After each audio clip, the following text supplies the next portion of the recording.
नमस्कार, यूवीएन 08 में आपका स्वागत है। मैं सोनम खान। आइए नजर डालते हैं आज की ताजा खबरों पर। ताजा खबरों के लिए बने रहिए यूवीएन 08 के साथ। भोपाल से आरिफ खान की रिपोर्ट। बीजेपी की राष्ट्रीय उपाध्यक्ष उमा भारती पहुंची बीजेपी कार्यालय। कांग्रेस अध्यक्ष चुनाव को लेकर मची खींचतान पर बोली उमा भारती।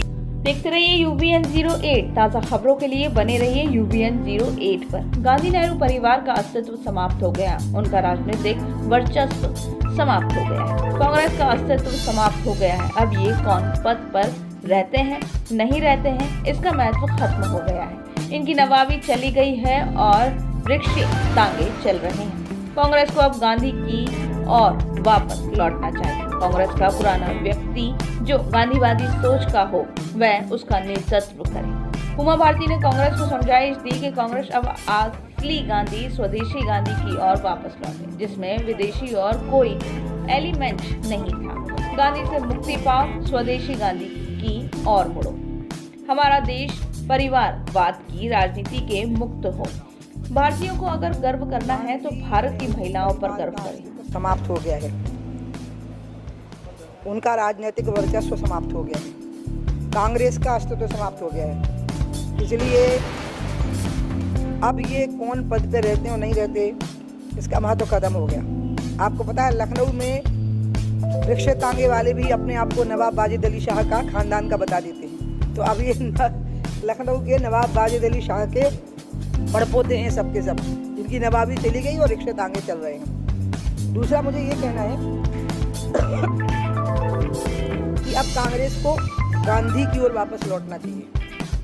और मैं अपनी तरफ से कहूँगी कि कांग्रेस का कोई पुराना व्यक्ति जो गांधीवादी सोच का रहा है वो कांग्रेस का नेतृत्व करे और असली गांधी की ओर ये वापस लौटे, स्वदेशी गांधी की ओर, जिसमें विदेशी का कोई एलिमेंट नहीं। और ये मैं कांग्रेस के सामने भारत का नागरिक होने के नाते एक सुझाव रखूंगी कि विदेशी गांधी से मुक्ति पाओ और स्वदेशी गांधी की ओर मुड़ो, इसी का रास्ता निकाल दो। बाकी नेहरू गांधी खानदान का अस्तित्व समाप्त हो गया। यही मैं चाहती हूँ कि हमारा देश परिवारवाद की राजनीति से मुक्त हो। और अगर परिवारवाद की राजनीति से मुक्त करना है तो इसकी शुरुआत चूँकि उनके यहाँ से हुई थी, इसलिए सोनिया जी को मैं बहुत मानती हूँ और उस आदर के भाव से ही मैं उनको बात कहूँगी। एक बात मुझे और कहनी है जो आपने नहीं पूछी, वो बहुत ज़रूरी है। मैं सोच रही थी कि मैं ट्वीट करूँ। कमला हैरिस अमेरिकन है, कहीं से भी वो भारतीय नहीं, क्योंकि वो भारत के मूल नस्ल की है, अन्यथा वो अमेरिका की पैदा हुई महिला है। उनकी पूरी निष्ठा अमेरिका के साथ है। भारतीयों को अगर गर्व करना है तो भारत के बहुत लोग हैं जो भारतीय रहते हुए दुनिया में जाकर के नाम कमा लिए हैं। इसलिए हमें कमला है, क्योंकि अमेरिका एक ऐसा देश है जो दुनिया के लोगों ने मिलकर बनाया है। अमेरिका की अपनी नस्ल तो समाप्त कर दी गई, जो रेड इंडियंस थे वो वाइट लोगों ने समाप्त कर दिए थे। तो ये जो अमेरिका में आज जो लोग हैं ये बाहर के लोग हैं, उनमें से एक कमला हैरिस भी है।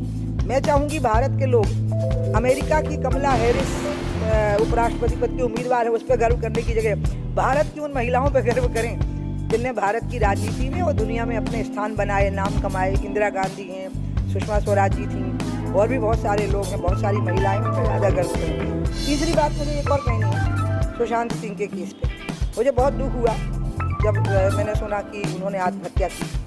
अब सब जांच के दायरे में, सीबीआई दुनिया की एक मान्यता प्राप्त एजेंसी है, इसलिए हम उनकी जांच को प्रभावित नहीं कर सकते। लेकिन और मैं नहीं जानती रिया चक्रवर्ती कौन है, लेकिन 2-3 दिन से मैं अखबारों में देख रही हूँ, टीवी पर देख रही हूँ। अभी भी मैं सुन रही थी किसी भी व्यक्ति को तब ट्रायल पे ले आना जब उसका अपराध प्रमाणित नहीं हुआ, उसको किस दर्द से गुजरना पड़ता होगा, और बाद में वो मान लो अपराध मुक्त भी साबित हो गया, लेकिन उस दर्द से वो कैसे उभरेगा जो सज़ा उसको अभी मिली है।